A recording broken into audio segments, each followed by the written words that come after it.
शेतकरी बंधूंनो, आज आपण हळदीच्या पहिल्या डोसबद्दल मार्गदर्शन करणार आहोत। हळदीचा पहिला डोस हा कधी, कोणता आणि कसा द्यायचा? तर हळदीचा पहिला डोस साधारणतः हळदीच्या या अवस्थेमध्ये कारण 30 ते 35 दिवसाच्या कालावधीमध्ये तर तो डोस कोणता द्यायचा?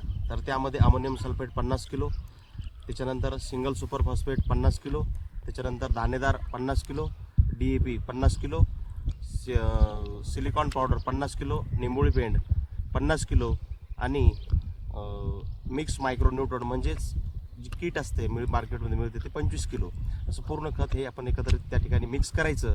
आणि ते खत कसं टाकायचं?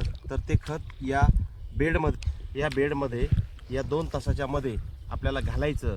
आणि या बेडमध्ये बरेचसे शेतकरी काय करतात की खत टाकताना हे असं 2 तासाच्या मध्ये नुसतं टाकून देतात, परंतु ही पद्धत अतिशय चुकीची आहे। ज्यावेळेस आपल्याला खत टाकायचं, जे खत आपण टाकतो तर ते खत अशा पद्धतीनं ह्या बेडमध्ये ते झाकून गेलं पाहिजेत, वर पडलं नाही पाहिजेत।